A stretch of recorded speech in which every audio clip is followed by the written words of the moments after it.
right now on Central Ave. 30 years ago, her self-titled debut album, Mariah Carey, was released. And while it lived in Billboard's top 20 for 65 weeks, it's 1994's All I Want for Christmas that is the gift that keeps on giving. This year, in just one day, from November 1st to November 2nd, streams of her Christmas anthem surged by over 160%. And 'Tis the Season of Mariah tops tonight's Central Story.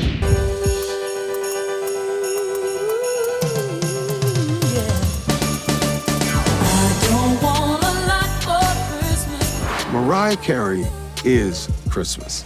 I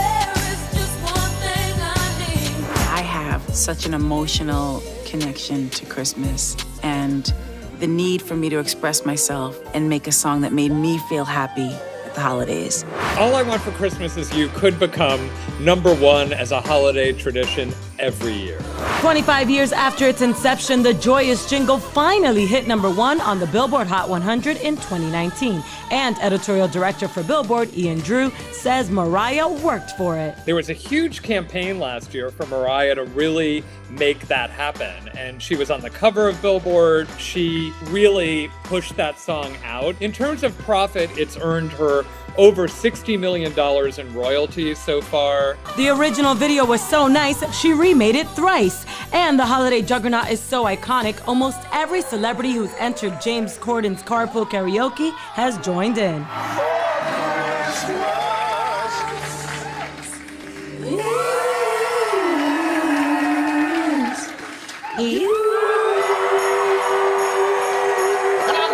I wrote it to sound like an old song. I didn't write it to be like, here's a song from the 90s or whatever. Like, I didn't want it to be like a modern thing. I wanted it to be, if anything, a classic that felt like a modern classic.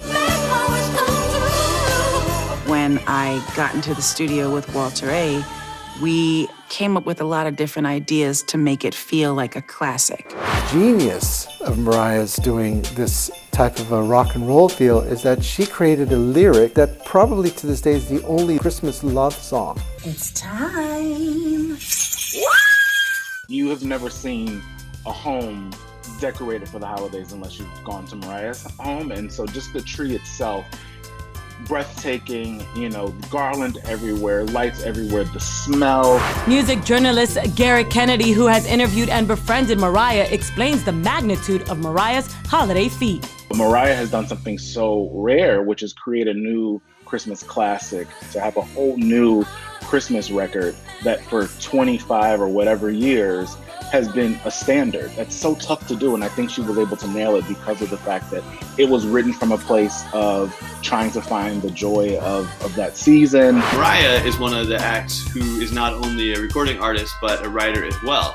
Our financial correspondent Zach O'Malley Greenberg explains how, beyond her golden pipes, Mariah is worth nearly $500 million due in part to timing.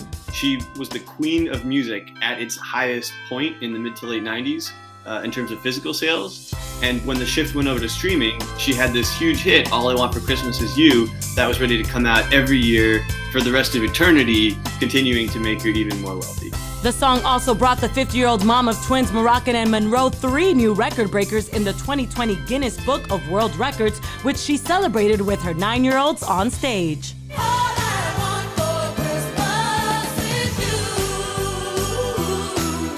Her memoir, The Meaning of Mariah Carey, which quickly hit #1 on the New York Times bestseller list when it was published in September, was co-written over a 2-year period with Michaela Angela Davis. Mariah is a masterful storyteller, and she is an artist in the true sense of it.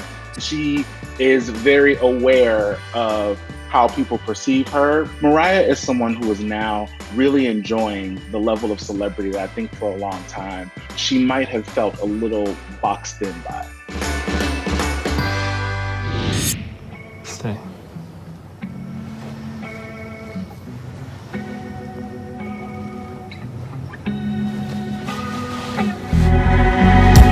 Not only has HBO's Insecure become the soundtrack to the lives of single ladies in situationships everywhere, the hit series has also produced the hashtag Lawrence Hive.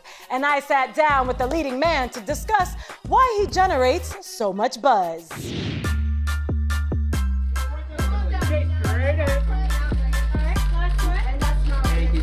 Now, you've really become a breakout star with Insecure. How has your life changed since the show?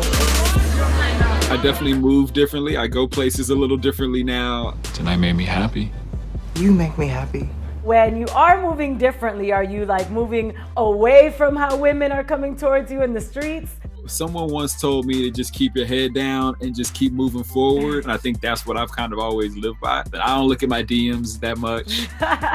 There's probably a lot of those blurry images that you have to tap. Hell yeah! I don't tap that much. I don't like the trouble and the temptation. Everybody knows a Lawrence. Everybody. So I shouldn't tell her that Lawrence is actually your middle name? Yeah, nobody needs to know about Martin. I appreciate the love. Well, speaking of love, how do you think that the show has changed the landscape on Black love? Tell me, baby. We haven't seen relationships for Black people this intimate, I would argue, ever on television. Right. Issa not only wrote a love letter to Inglewood, but she wrote a love letter to Black female friendships, and she wrote a love letter to Black love. And it's created this beautiful story of pride. Your character is so popular. Perhaps there could be a talk about a spinoff with your character, Lawrence. You know, if Issa called, I'd be there 100%. If I knew then. Do you ever tell Issa, by the way, can I keep my clothes on in this scene? Don't listen to me. Issa, he said, listen, like, for my entire life, I've watched a bunch of men write shows where the women got to be butt naked all the time. Right. And so she was like, I'm flipping that.